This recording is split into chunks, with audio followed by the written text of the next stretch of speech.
Welcome to Legends of Grayskull, the podcast that dives deep into the mythology of Masters of the Universe, with your hosts Matthew Dooch and Sean Scavana. News, reviews, remasterings and more are just ahead on Legends of Grayskull.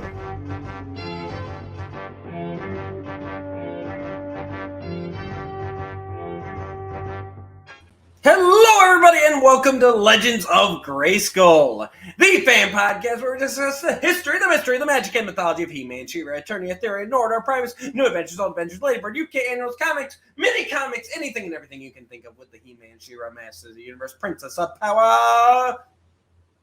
That Mattel logo down in the corner. I'm Matthew Dooch, here again with Sean Scavana.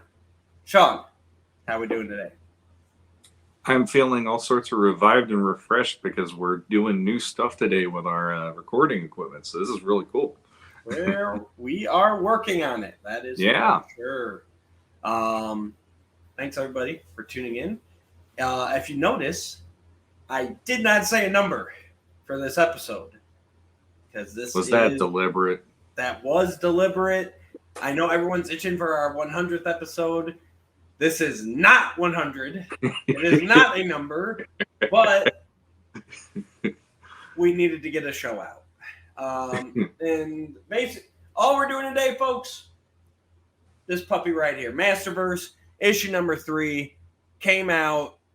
We are hard at work on episode 100. We got big things planned. It's going to be an event, and we had to make the decision now. Do we go over issue 3 now? Or do we hold it until after 100's done? A little bit of a spoiler alert, guys. Episode 100 is going to be multiple weeks. It's that big. So we figured instead of pushing issue 3 off for basically a month, we'll just jump on. We'll discuss issue 3. And then I promise you, next episode is episode 100, part 1. Unless, no, just kidding. There is, at this point, there is no unless. We're plowing into 100 no matter what we do here because we've teased it long enough. Yes. Before play's over, it's time to plow 100, as Sean said. Lay some pipe, yeah. So. Oh. All right, let's get into it then. Masters of the Universe, Masterverse, number 3. Script by Tim Seeley, with the frame and story. Art by Eddie Nunez, color by Rico Renzi, and letters by Daron Bennett. First story is Warrior Goddess of the Shattered Wastes, and that's art by Claudia Balboni, color by Rico Renzi, and letters by Darren Bennett. The second story is Twilight of Eternia. That's art, colors, and letters by David Rubin. Standard cover is Eddie Nunez. Variant cover B is Claudia Balboni with Rico Renzi. And cover C is David Rubin. Any of those names mean anything to you, Sean? I know you're more of a comic guy than I am. Eddie Nunez, yes. Anyone else? Obviously, other than Tim Seeley, Eddie Nunez. After that, I don't have much on anybody else listed there, unfortunately. We probably should have done some research here. The one thing I'm curious about is the David Rubin, because he did everything. So I'm curious what else he does, if that's like his normal thing. I feel like I've seen his work before, but I could not tell you where I've seen it, though.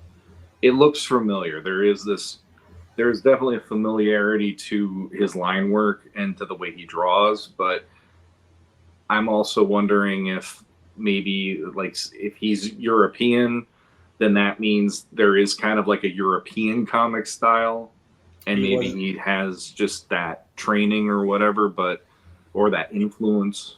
He was born in Orense, Spain, October 19th, 1977. He is an animator and cartoonist. Trying to see a quick list of his books. Definitely some Libra.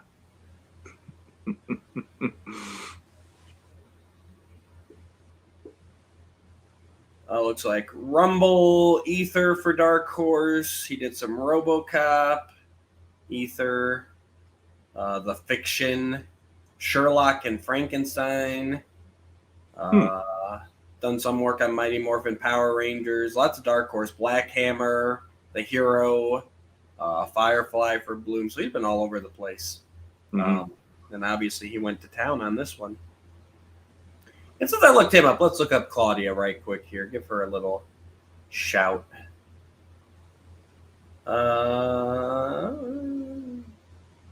Killer Queens. Lots of image work for her. And she's from Rome, actually. Oh, very cool. International Masters of the Universe. Yes. All right, so we jump into this one here. As we know, we left off issue number 2 with Zodak ready to lay some pain upon Adam. So it starts off here with Sorceress and him going toe-to-toe, which I did not see coming. That kind of shocked me. Unfortunately, that doesn't last. Like in my head, I'm thinking that should have been a knockdown drag out, and because it's only a bookend, that only lasted like a couple panels at best, and off into the new the anthology stories that we're used to in this series. But I do like the fact that it's very out of character for her to take up arms against Zodak. So the fact that actually happened here is pretty historical as far as I'm concerned. So yeah, and she doesn't actually beat him; she just pushes him into the next mirror that she was going to show him. Yeah, anyway, but I just like the fact she's not typically a physical person to do anything like that. So I just love the idea that it's like you're going after my boy. I'm going to make sure you don't get the chance to get him. And I kind of dug that like motherly protectiveness she has of Adam in this moment. Yeah, and it's interesting because then she, she's like, fine, you want to see pain? I will give you versions of He-Man that have already experienced pain. Like there's enough that's already happened to He-Man that you don't need to do anything extra. And that kind of sets up the theme of these two tales. So then we go into the first story, which is Warrior Goddess of the Shattered Wastes. And we are treated to Sean's favorite version of Teela, the Battleground version, based on the early DC comics. She rescues a unicorn from the water before this weird black ichor can kill him. We're doing the old Teela, TEE-LA. She is the warrior goddess, and she's traveling the wastelands of Eternia after a great war. So right there, we're like, okay, we know where we are. There's enough anchor points here that it's like, okay, we know the setup for this. Yeah, and I'm usually pretty happily at home with the way that the setup of this is. The minute you say the Great Wars and stuff like that, it automatically has me going, oh, you're going to my happy spot. And I won't say I got to be there as long as I'd like to, but it was still cool that at least, we took a little dip into it here. No pun intended with the cancerous ooze they keep talking about in this story. Yeah, exactly. After she saves the unicorn, she hears cries of pain coming from a beast man shaman, and he is being taken captive by the warriors from the Stone Tribe, which I found amusing at the time of the first reading, because first, I guess that is his whip. In the scene, in the picture where he's captured by the net, it looks like he's holding a blaster, but I guess that's supposed to just be his whip, because he's using the whip in the previous panel. I'll throw it in there and just flat out say, and I don't mean this I don't mean to sound disparaging, but I have to say that the first story, the art made certain points very hard for me to understand what the hell was happening. Yeah. So as far as I'm concerned, and I hate talking smack about other artists' work for the fact that they're doing it and they're published, and I'm just the guy living in my basement. But this one, from a storytelling perspective and even from a detail perspective, there was parts where I'm just like, what is happening here? And I was very underwhelmed by the story because the art wasn't really telling the story properly in this one for me. So the fact you're having that problem right now, it's like there's more of that to come, and that is definitely going to be affecting my rating on this issue more than previous issues. Yeah, and the biggest disappointment for me, like I was just gonna make the joke, like he's got a laser gun. How is he being captured by nets? But then I realized in the previous panel that he's using his whip with the big toy-esque handle. So I think it's just drawn awkwardly there. But I mean, that looks like a laser pistol in the second picture. But one of the disappointments for me was Beastman, because they used that new, which I don't have up over there yet. They used that new Eternia Beastman design, but he's so skinny and frail, and I'm like, that's one of the biggest figures between Masterverse Classics and everything. Yeah. With the headdress and that skull harness and everything, and you made him look weaker than these skinny dudes with just loincloths on. Like it's really weird. The thing about the art, for me at least, is anybody she draws looks very lanky. They have a more of a slender build, and so it makes it difficult for me to look at certain characters with, like Adam, for instance, when he shows up. I know we haven't gotten there yet, but when you see him, I'm completely confused at what I'm looking at. Is he supposed to be the He-Man from the mini comics, which was a freaking built, huge man? Or is this Adam not having the power of Grayskull being a little more in the Revelation vein before he's, given the power? Right. Or what? I mean, pretty much everybody in this has that vibe of they're very lanky. They don't have as much muscle mass as we're used to. It works for Tila because she's a woman and the body type works for her, but everybody else has that issue. And then one other thing, and this drove me crazy. I had to look at, and granted I have it on my phone, but I had to look at panels to figure out what the hell was happening. Her shield looks like a pizza, like what they give you, the pizza pan, whatever. And I'm like, this is one of the weakest looking shields I've ever seen in my life for Masters of the Universe. Like, I don't know why. It's like those little details distracted me more than I ever thought I'd get distracted trying to read a book. And the thing is, real quick, I want to say before we move on to all that, I do like this image where she's getting the ancestral champions are giving her guidance, and you've got like up top the kind of She-Ra-esque with the headdress and everything. You got a female Avionian, and I don't recognize the other three from anything in particular, but they look cool. The one's got a little bit of a snake motif going on with her.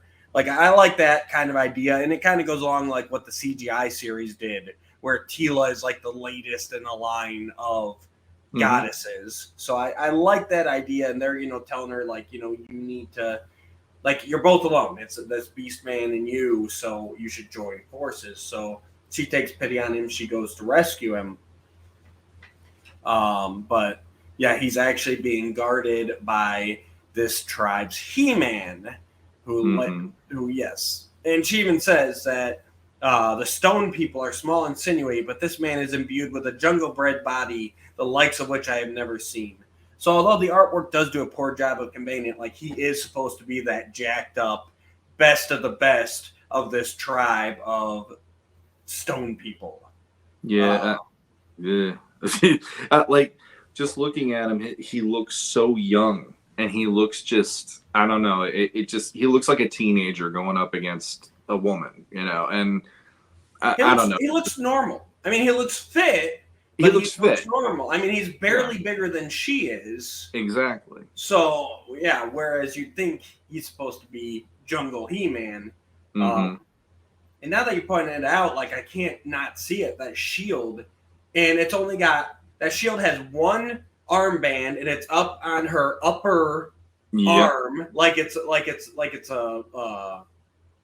an arm cup. Like, how does that even work? Like, I don't even know. And like, I mean, typically, granted, you know, shields are shields. I mean, you can make them look detailed, you can make them look as undetailed as you want, but it's literally a circle. Yeah. That's what bugs me the most. It's like, if you look at anything in Masters of the Universe, it won't just be a circle. There will be something detail-wise to give you the impression it is not just a circle. And again, that I don't pick on the artist, but it just it does drive me nuts to go, you know, as an artist, part of your job is giving those details that give you that feeling of the world. And in this, I'm just like, this doesn't feel like the interest was even there to draw the story properly. This was a deadline I had to get done. And maybe I'm wrong. And it, you know, I apologize if I'm wrong, but you know what bothered me the most about the art? What's that? Yeah, and this I didn't notice before you said anything about the art, but you know, Battleground Tila is known for her metal bra. Yes, and that's another thing. This bra that she's wearing has no straps. No straps. It's literally two pieces of metal that are just suction cupped to her chest. I'm like, how does that even work? There's nothing holding them. Yeah, exactly. Yeah. It's like this is like she got fashion tips from Ariel from The Little Mermaid with the seashells on her. You know, I mean, that's. But Ariel had a strap. It went around the back and it held the seashells together. I guess that's true. What I'm saying. There's nothing. She literally like vacuum seals them on. Apparently, like. But that's again, you know, like, part of the story is the art, and the art really isn't doing justice in this case because, like. I guess I'll say it right now just to get it out of the way. This to me is the weakest of the stories they've ever put into the 3 issues for this series, as far as I'm concerned. Both from the story, because when it ended, I'm like, what the hell just happened? Like, and then on top of that, the artwork did not make me want to go back. Like every issue has had a story where something has grabbed me about it and made me go, ooh, you know, like I want to see more of this. This is the story where I'm like, man, I would actually like seeing Battleground Tila in a story eventually, but this is not it for so many reasons. Unfortunately, this is not that story for me. All right, so let's cruise through the story. So they're fighty. You know, I do like that He-Man calls her out. She's like, yeah, I have to fight witches and demons, and you are just possessed by the ghost of dead women. Like, there's some interesting story points there where it's like, okay, maybe, you know, word gets around about a goddess and she's, you know, imbued with the spirit of her ancestors. And how does that look to like the regular public? Like there's some good points in there. Yeah. And then Beastman with his like, throughout it, he's all talking about how they have to, you know, we have to share the gifts. We have to work together. Like otherwise there will never be peace in this land. And Tila does end up defeating He-Man. And then Beastman just escapes his binds. So it's that whole, I could have gotten out at any time, but I wanted you both here, you know. And even here it says, you know, he could well grow to be the most powerful man in the universe, but it's too dangerous. Kill him now when he's a boy. Yeah. So, yeah, it's weird. Mm-hmm. So she's ready to kill him. Beastman stops her. And then Beastman reveals that he lost his entire tribe to this black goo that's covering Eternia. And so basically he's come to recruit them to help him fight this. This is the part where I read it like 5 times and I still this morning don't know what's happening here. This was the biggest sin, but the more like This part made me go back and dissect the rest, and that's where it fell apart for me, going, if I didn't understand that and all these other things visually aren't working for me, this is not my fault. So Beastman shares his story, and he allowed himself to be taken prisoner. And then he's like, I have a gift. I know the future. And then all of a sudden, a green dragon appears out of nowhere. Yeah. And they're like, oh, no. And it's like, Granamir the dragon? Yeah. Like, wait, I'm sitting here going, what?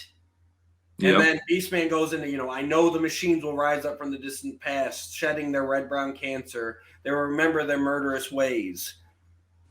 We three may be all that stands between Eternia and the evil horde. I was like, wait, what was Granamir? I did this. I know you're on the computer or you're on the phone, so you didn't have to. I did this. Yeah. Pages were stuck together.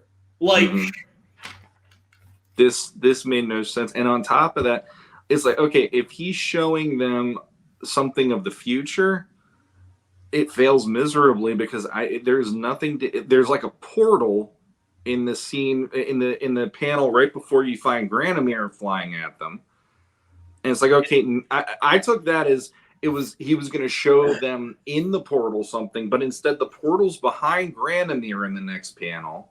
Right. At first I thought he was flying out of it, but no, that's what I thought. In front of it, and then they just shoot him like 3 times. And we never see him fall or it's like, what was that besides like, hey, let's throw Granamir in there because people love Granamir. The only thing I could figure, because of how the next page works, is then you have the panel where it's the three of them and Beastman still talking, and then the next panel, there's circles sort of in the panel with Hordak, but it's not like the portal that we saw. Right. And Hordak's just standing there. So it's like, okay, so this is a vision he's showing. So I guess it's the Horde killing Granamir. But if you're reading that page, the page before that, I went back to the beginning of the story, and I'm trying to go. Oh, I see what you're saying now. Did Teela have? Because now I'm even doing it myself to double check. She does not. Wait, hang on. No, I think she does have a blaster.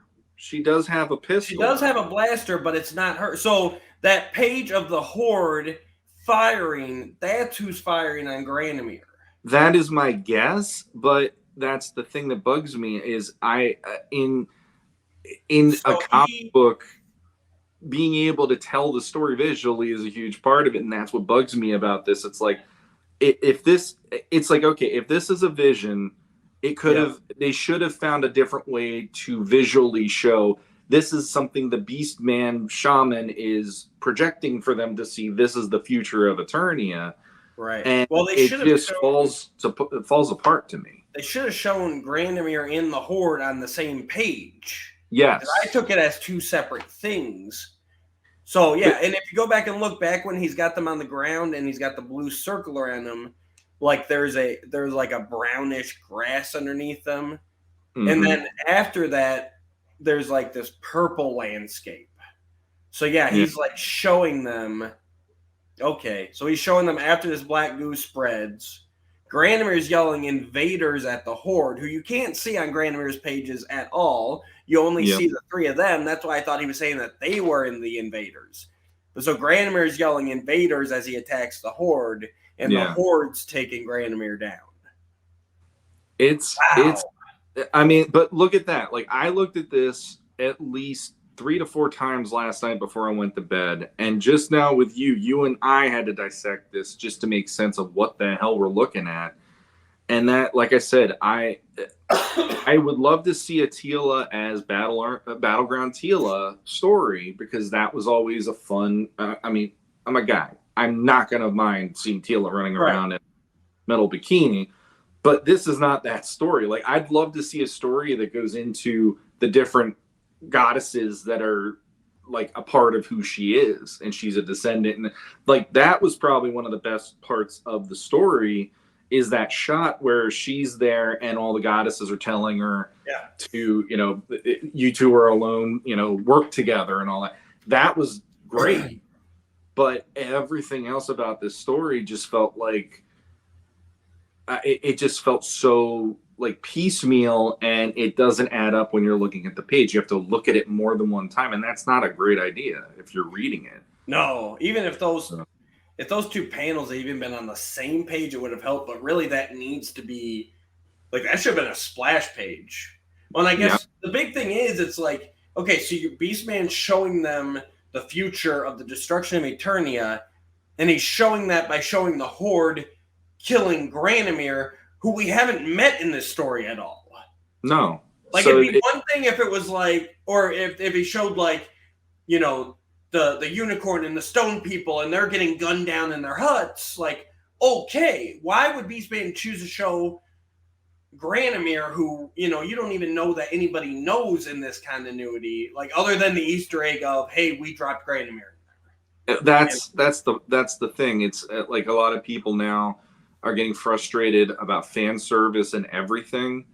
And this is that moment for me where I'm like, it's a fan service moment. You're showing this dragon that everybody knows from Filmation. And yes, he did show up in the mini comics around the same time as well. But showing him getting killed off versus the Charger was at the beginning of the issue. That would have been a hell of a lot easier. Like have the Charger getting like roped and lassoed by some Horde troops, and maybe Hordak kill the Charger or something. And then you're like, oh, he's going to kill everything. Boom. That's all you're good to go. The way they did this, it was such a, okay, Granomir showed up, but literally the next thing he's getting mowed down. And I'm like, who the hell is shooting him? I thought it was the three of them. And I'm like, I think Tila has a pistol, but no one else here has pistols. Where did that come from? Because they're all firing in different directions. It's not like it's coming from one angle. So again, like I was like, you have to be like a forensics expert to figure out how this thing works at the end of the day, and it drove me crazy. Yep. And so to finish up the story here, so basically then Tila kind of weighs it. She's like, man, if I stand with these guys, it'll make me as vulnerable as the Charger, Mm-hmm. But, I am Tila, the warrior goddess. I know death in many forms, and I believe this one to be the ultimate. And it ends with the three of them and the steed walking off into the moonrise together. Yeah. And with the black goo behind them. And this is another thing I looked at. I'm guessing that's supposed to be... At first, I thought that was the Viking He-Man helmeted head, but I think it's supposed to be the Hordak head. It's supposed to be Hordak's head. Yeah. But again, it's so crudely drawn, and they leave off... I know it's not a part of Hordak's head, but to me, if you're going to draw Hordak's head, you draw his collar piece. Like, that collar is so significant to the look of Hordak that he looks strange without it, and it took me a minute to be like, who is that? Well, again, that's with where that is on the panel, that does give you, it's like so little real estate to make the point get across, which... Again, like there's a bunch of things about this one. Like I'll give credit for the previous goddesses panel, because I did think that, and I'm always a fan to see like, here's characters we've never seen before. What could they mean? That's actually really cool. And then the only other panel that really made me go, oh, that's cool, is on the Hordak one. You get to see like they literally just drew Mondo Hordak. Which I'm like, all right, that's still a design I like. I know you're not the biggest fan, but that was kind of... Hordak is amazing as long as he's blue. Well, I love Mondo Hordak. I got Mondo Hordak on my shell, and all his blue carrying in glory. Like, that's nice in your world, but I like my gray Hordak. That's all there is to... Give me that ashy guy. So for this story, I really like some of the ideas that are presented in this one. Like, I like, they're doing that after the Great Wars. You got the old, machines and technology, and they're going to come again. Like, that's part of that early Masters vibe. Like, we're rediscovering the Battle Ram and the Wind Raider and everything else. great. You know, the idea of Tila being a major character, a warrior goddess, she's carrying on this tradition. But yeah, the execution just really fell flat here.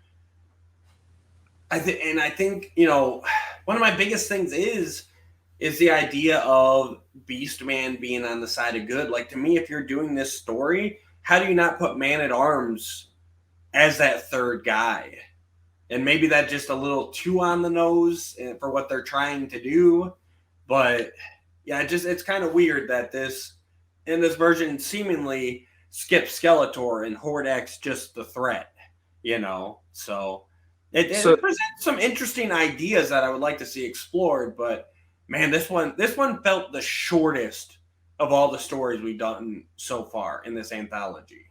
I think it was. I didn't count how many pages the second story is, but that one had way more meat to the bone than this one did. I didn't mind the idea of the Shaman Beastman and the team up because it, like, with anything that is New Eternia, I am throwing the rulebook out the window and going, well, they're doing something else because we already know Jitsu now is going to be with the good guys. So the idea that maybe the Shaman Beastman, typically maybe he wouldn't be on their side, but the Horde is always a unifying factor, at least the way I always looked at it, between He-Man and Skeletor, knowing what they're going up against. But the other thing, too, for me is, story-wise, Sorceress is trying to show Zodak about why He-Man has already experienced loss. And in this story, I'm looking at it going, okay, number one, it's a story about Teela. Yes. The second main character really is Beastman. He-Man just shows up in a quick battle with her where he literally gets taken out by a headbutt, which to me is like, that's pretty weak considering I don't think that's it. I think that would just make him matter. I think that should have been like him then going full force at her or whatever, and instead of quote unquote playing with her in this fight possibly. There's not anything to give you the idea of what she's trying to make the point of to Zodak in this story. So I also go like, why did they need to tell this here? I know I had my issues with the Man-at-Arms one, the Private Eye one, but you were right. It's like him having He-Man as his like as an ally, and also being the mentor to He-Man technically too. It made him keep pushing forward to try to do good. That saved that story when we talked about that. This one, I can't figure out for the life of me why this needed to be told here, because it doesn't show Adam experiencing any loss. It doesn't show He-Man experiencing loss. It's the potential of that. And that to me is like, if I was Zodak, I'd go, this is bullshit. Like, there's nothing here showing me what you're trying to tell me. The next one, yes, absolutely. The next story does a really good job of it. This one to me is just like, it needed to be retooled and go back to the drawing board and figure out how to make this work better. So I'm very underwhelmed by this story. Yeah, I took it as, I mean, the only other thing you can say for the loss is kind of that general, like, we had the Great Wars back there, and theoretically we lost something. Yeah. This first story, I think it would have been better served if you had done it instead of Beastman showing them a vision of the future, to actually have them like in that future storyline. Like Beastman comes to warn them about the Horde, and the Horde shows up and they lose the village, but He-Man, Teela, and Beastman still make the choice to go forward and try and save Eternia. That, or the other option is they're fighting that, they're fighting that unwinnable fight. Yeah. And, instead of having He-Man and Teela be at odds with each other, have it be they have a uneasy alliance maybe in this situation. And during the battle, Teela does have the warrior's death, which makes He-Man see that, and then he deals with the loss of his, his compatriot or whatever. And then at least you have something. But in this, there was literally, okay, so he lost the fight with Teela. Is that what you're telling? That's lame. like He-Man's lost fights before. It's not really like, this is the first time he's ever experienced loss. I mean, geez. I think we're on the same page. I think instead of this being a future threat, we needed to see the threat in this. Yes. Yeah. So, that was an interesting one. It's funny too because there was a part of me, especially towards the end when the dragon showed up, I got flashbacks to that. Remember when we covered the unused He-Man origin story? Yeah. Where he was just a villager and they used like the super soldier machine basically. Yep. And when the dragon showed up, before they said it was Granamir, it reminded me of, because in Skeletor in that, he shows up riding dragons. Yeah. With all the beastmen and everything, and they kill the village. I'm like, for a second there, and not knowing how close the end of the story were, I'm like, oh, we're going here. Same kind of thing where He-Man loses his whole village, and he then has to make the choice to be the champion of Eternia after all that loss, and the woman he loved, and we're going, like, I got really excited there for a minute, and then it's like, oh no, we're not doing it. We're not doing that. No, we're not. I'll have to come up with I'll get you guys the episode number for that before we end. I'll find out which one it was, because it was a really cool unused comic concept that we covered ages ago. Yeah. But first, let's jump into the second story, Twilight of Eternia. This one starts off with a couple black panels and doom, doom, doom, doom, doom. And there is our new Eternia-esque He-Man waking up from a hangover. And I mean that we're not implying. Manny Faces literally tells him, He-Man says, I don't remember. And Manny Faces goes, of course not, Lord. You were even drunker than the rest of us. We got He-Bro now. No offense to He-Bro. So we got He-Man, we got Ram-Man, we've got Manny Faces and Stratos. I think you're looking for He-Bra. What's up, yeah, He-Bra. That's right. Bra. B-R-A-H, people, not bro. Sorry. Once he was the favored son of Chieftain Randor the Red. Now, stripped of his true family name, this He-Man is the shame of the Eternal Realms. But he is not alone. They call themselves Masters of the Universe. And we see Stratos flying, and He-Man, Ram-Man, and Manny Faces on a boat that's basically horizontal at this point. Yeah. They're not good at what they do, but they have heart. We'll put it that way. They have something. Stratos says the ship is bent and broken like Ram-Man's mother. Like Ram-Man's mother. I like that line, actually. Yeah, because they're basically, like you said, they're the college boys. Yeah. With powers, and they just give each other shit the entire time. Mm-hmm. And basically, they got drunk last night and crashed their ship. And they believe on the Isle of Grey Skulls. The Isle of Grey Skulls, spoken of in the great poems, said to be as haunted as the look in Stratos' wife's eyes. I know that look all too well for my own purposes, so that line made me laugh too. But He-Man swears that he heard the sound of steel upon steel when he woke, and that there has to be a shipwright who can fix their boat. So they head up through snowy mountains. They get attacked by wolves that they fend off, and they come to this cave where they hear the clang, doom, doom, doom, steel on steel.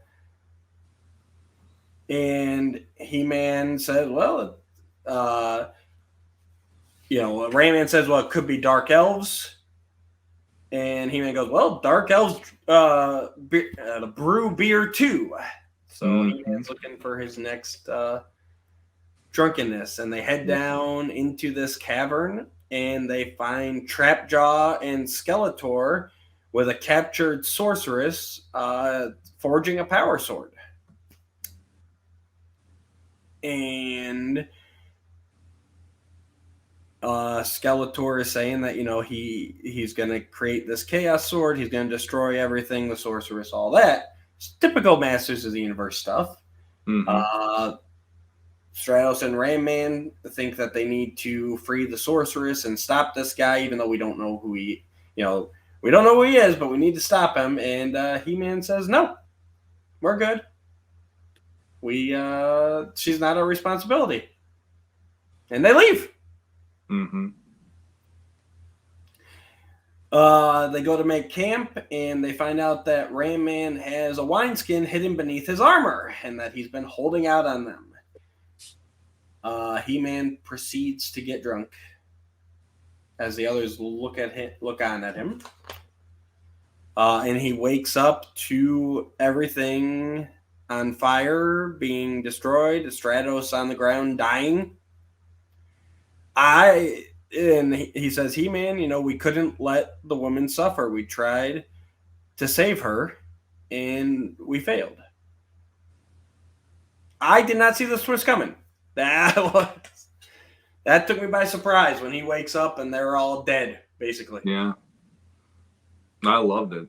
I don't not that I love seeing those heroes die, but I love the fact that it proved, like, if you're talking multiverse and stuff, it's that whole, even in a different world, these characters have it in them to be heroes, even if their lives aren't as heroic as they are in the version we know. So that had me going, oh damn! Like, I really love that they did it, and like Stratos being the one who's I don't know why that affected me, because typically you don't see him in battles. He's not the first person I think of going into the fight, and for him to be there trying to fight Skeletor, and then being like the last one to tell He-Man what happens, like, yeah, that's pretty effective.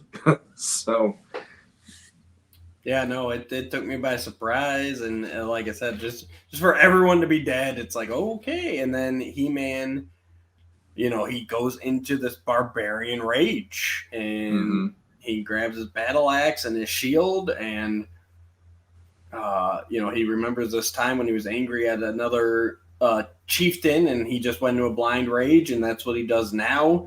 He goes in, he kicks Trapjaw, teeth fly out. He clashes with Skeletor, and he ends up throwing it back into the fire pit that he forged the sword from. Mm-hmm. And the other thing that I thought was really cool about this fight is he literally grabs the sword and is holding the sword while Skeletor is trying to run through with it. So the whole time he's like holding it, and you even see tears. And the best part is it tears because he lost his friends, or is it tears because he's getting cut, or both reasons? Oh, it's got to be the friends at this point. He's in a barbarian rage. He's not feeling any pain, but you can see the blood coating the blade. And he avenges his brothers. And Sorceress says a strange line here that I have not been able to figure out. She says, Skeletor returns to the mistress whose face he wears, but not without great cost. Like, I don't know who that's supposed to refer to. I figured it was just death. Like in Marvel Comics, Thanos is always in love with Death, and Death is pictured as like a woman in a cloak, but with a skull face. So I figured that was maybe like his shorthand of Death is his mistress, kind of a vibe, but at least that's my take. Maybe there's a different take on it. Yeah, that's just weird because that's never really been a Masters thing. You know what I mean? Like, and she even says, but not without great cost. So I don't know. I didn't get I got more the idea like, oh, he'll be back type of thing. Mm-hmm. So, but yeah, he realized that she pulled the same trick as the Beastman Shaman. She's free because she is just a manifestation of this realm of Eternia. And now she tasks him with guarding this blade and its terrible power, because if it's used, it will destroy everything. and it shows He-Man walking out of another entrance to the cave, and it shows him on the drawbridge of Grayskull that's built into the top of this island. And I really like that image of Grayskull as a whole island. It's a really cool image, and kind of him finding his destiny after great loss. So it kind of reminds me of some of the scripts. If listening has had the chance to listen or to read some of the scripts for the potential movie that we'll get one day, quote unquote. There was one where Grayskull did rise out of water. Yep. If I remember right. So it's almost like they gave a nod to that using that visual.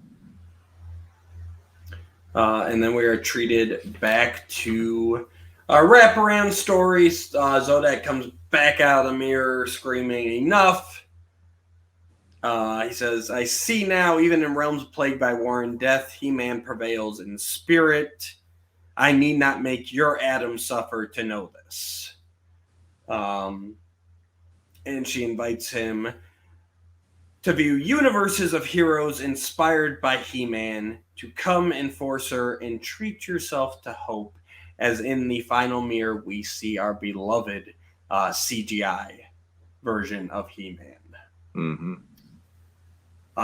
So yeah, the second story, I definitely like that a lot more. It was a really interesting take of a rock bottom, drunken addict He-Man,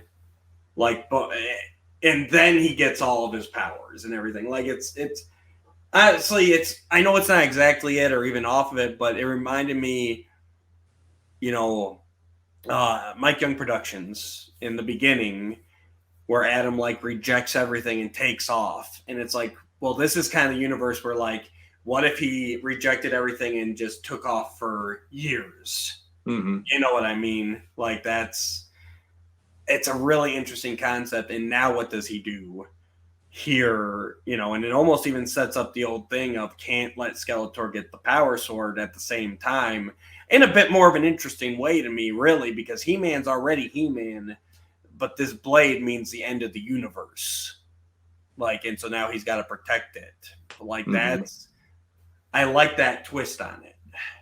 It's, this version of He-Man to me is like Andrew Garfield's Spider-Man in No Way Home. Yeah. Because he's setting, if they continue that story, I can see this one being the one where they have he wasn't there to protect his friends, so he'll be there to protect somebody else, and it's his MJ moment where he's just standing there with the tears in his eyes when he rescues her and all that stuff. And for me, I'm a sucker for that kind of a moment because redemption arcs are always fun, typically. But this story, I would have rather had the whole comic be that story because I feel there was a lot more they could have. It was a pretty concise story. It actually worked well in what they were talking about of the He-Man that experiences loss and all that stuff. And even the art, the art grew on me. It reminded me of some of the newer cartoons where they are more edgy and they are able to do more adult related humor and adult related content.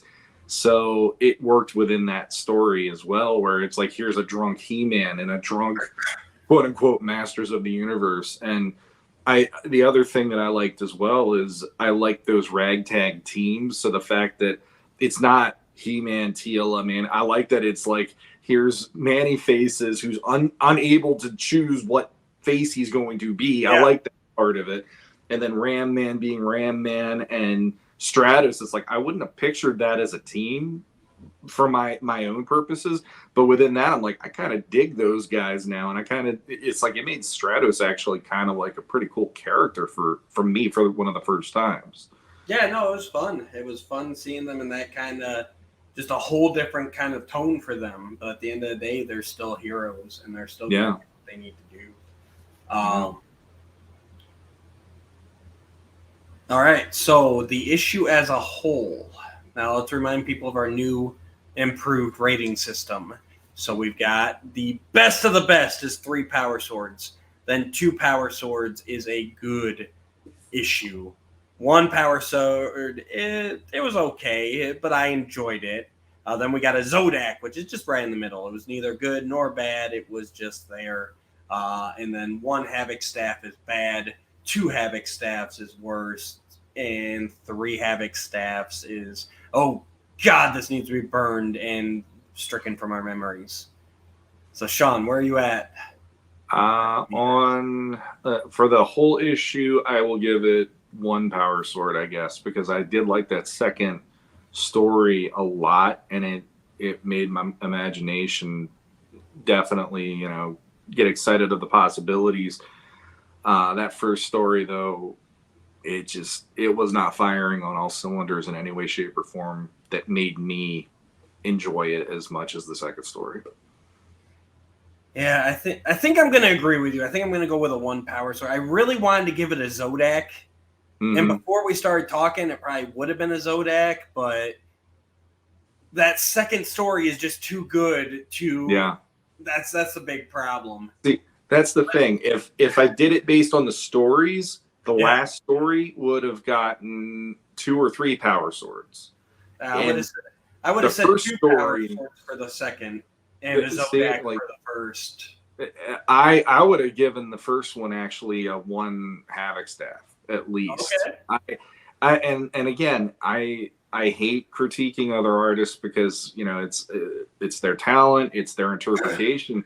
But my God, looking at that, there's so much missed potential in the ways that it was drawn, and it was so confusing in the ways it was drawn that it's like, if you brought in any other artist to do this one, it might have saved it. And I hate saying it, but no, I don't think that one worked. And that's what gets me, is every single one that we've reviewed, both stories usually have something redeeming or something that I like about them. This is the first time where I'm like, that first story was garbage and they should have done something different with that one. Well, one of the worst parts of it is this is the standard cover. Yeah, and you are pumped. Yes. You got that metal-looking Skeletor. Look how big the Shaman Beastman is supposed to be. He is a huge dude. Tila's bra cups actually have something holding them onto her besides willpower. Yes. He-Man looks besides great. Willpower. Like lightning in the background, swords drawn, and then you get that. Like the other thing. I think the second artwork, it grew on me. Yeah. I like it. By the end of it, I'm like, okay, this is the right art for this story. Yes. But that first one is it's just way too plain. Way too plain. Absolutely. And the problem too for me is like it is like that cover, as much as I love that cover, it's false advertising. Like you said, it bugs me. There we go. He's back. It's because I keep setting stuff on top of my camera cord and it pulls out. I need to. Oh, you know how I am. But when I get all like gestury, all of a sudden the iPad falls. So yeah, I get it. Yeah. So all right. So all that's left now is issue 4. We got one issue of this left. Masterverse issue 4 on sale May 17th. As the deal between the Sorceress and Zodak reaches its tense conclusion, they witness worlds where He-Man's good heart and strong will have influenced a new generation. In Unfakeable, Masters, featured in the CGI Netflix animated series He-Man in the Masters Universe, confront their own doppelgangers. While in the Mega Beast Matrix, the He-Force is called upon once again to battle a very modular threat to the entire multiverse. So we're going to see Fakers for the CGI show. And we're going to see Modulok and Multibot battling the He-Force.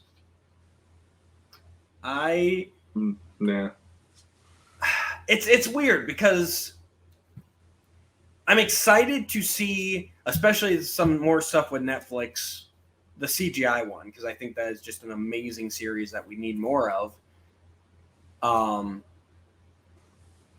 But like everything we've had up till now, even if it's kind of spun off or taken roots of some existing media, has not been that.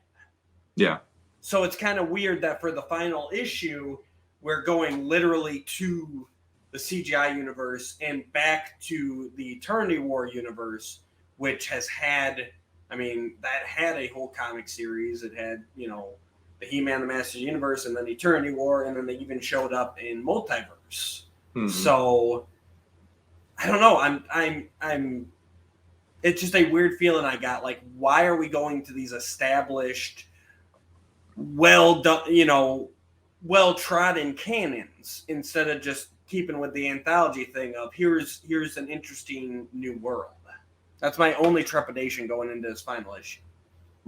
Well, the only thing I could figure for that is the fact that it won't take you don't have to go in and go, oh, there's going to be all of this build up leading into this story. It'll just be boom, here's the story.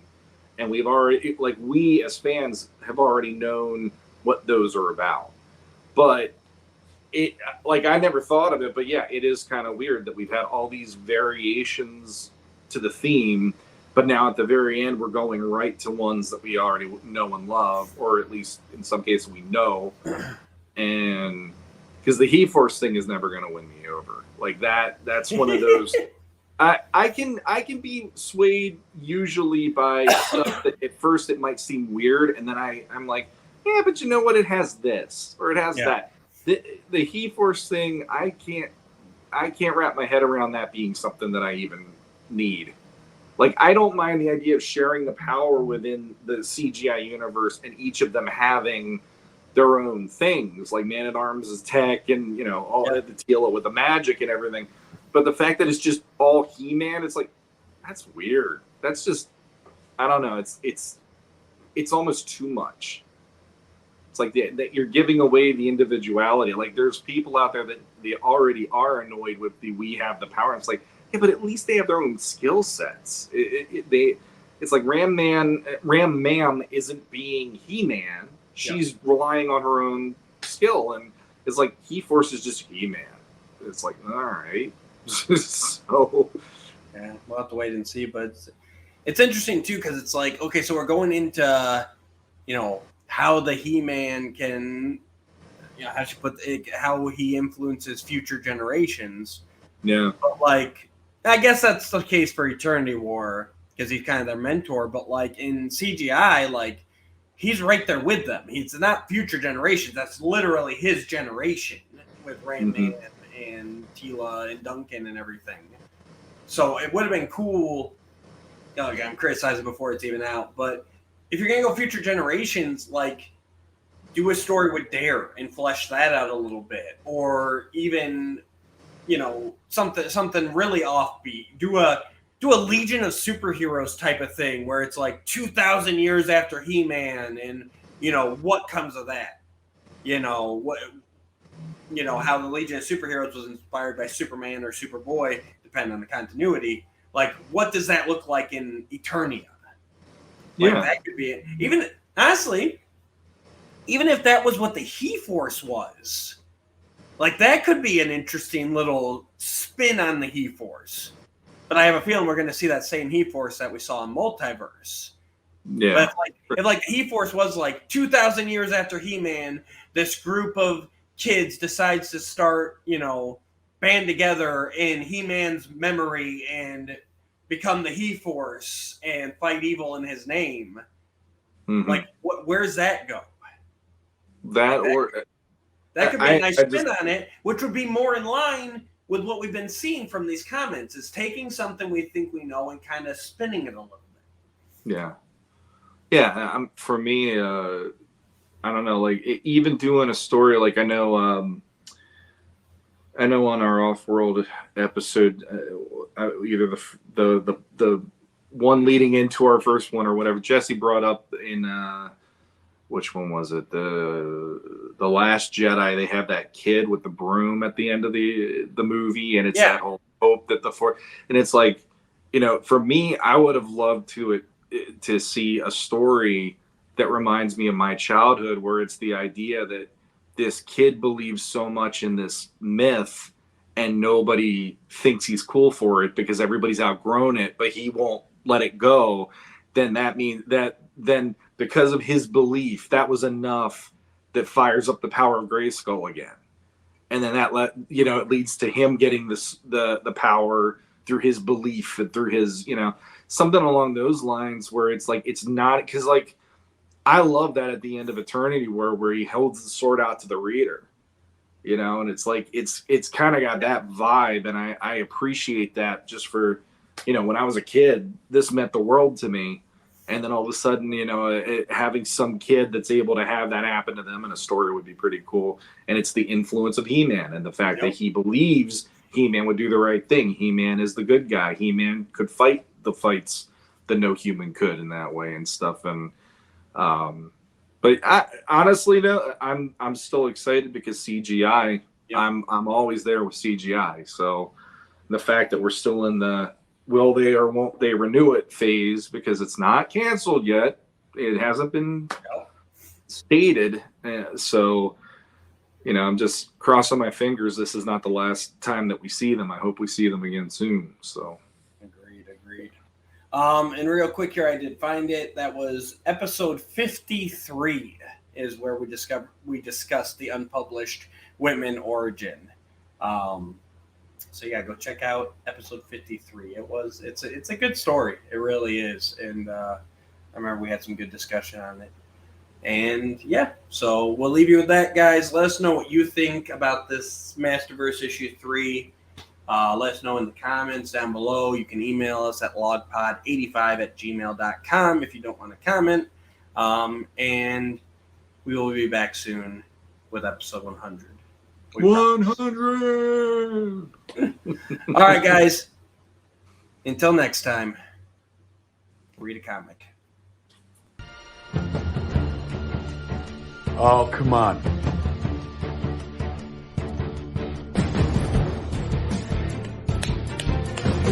Ah, rock.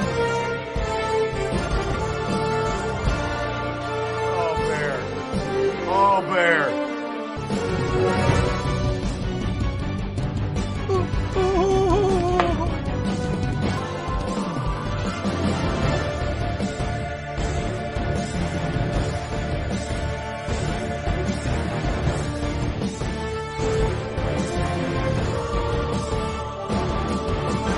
Oh.